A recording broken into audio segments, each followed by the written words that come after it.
Mais tout de suite, nouveau jour du procès des parents de Marina devant les assises de la Sarthe, avec un témoignage particulier, celui du grand frère de Marina. Mickaël Texier, vous suivez ce procès pour nous. Pouvez-vous nous raconter ce témoignage? Et oui, ce garçon âgé aujourd'hui de 13 ans a répondu pendant une grosse demi-heure aux questions du président.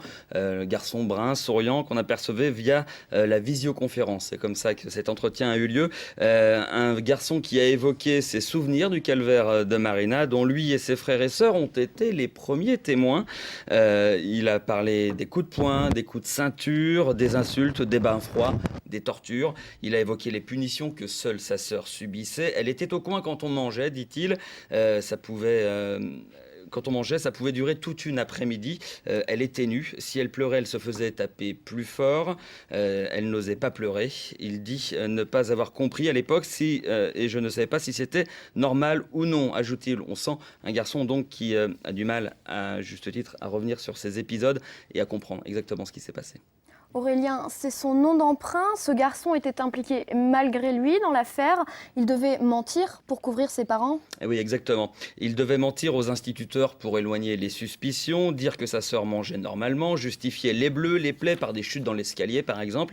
Il couvrait ses parents à leur demande, comme il a menti aussi aux gendarmes lors de la fausse disparition de Marina. Ses parents l'ont obligé à participer à ce scénario. Il a enfin exprimé ses sentiments, ses propres sentiments, ses regrets, sa colère envers ses parents.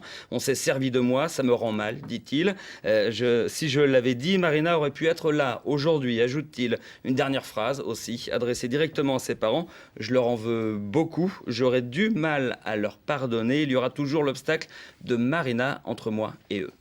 Alors, le procès ce matin était consacré aux experts médico-légaux. L'un d'entre eux livrait une version de la cause, la cause de la mort de Marina.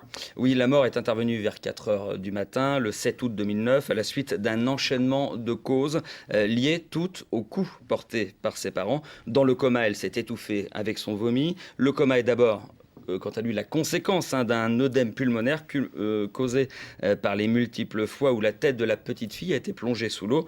Ce coma, c'est aussi la conséquence d'un hématome sous-dural causé, lui, par un choc très violent à la tête. Alors, les avocats des parties civiles se sont aujourd'hui longuement interrogés sur le faciès de Marina. Et oui, effectivement, car le visage de la petite fille pouvait laisser penser qu'elle était atteinte d'une maladie de type trisomie 21.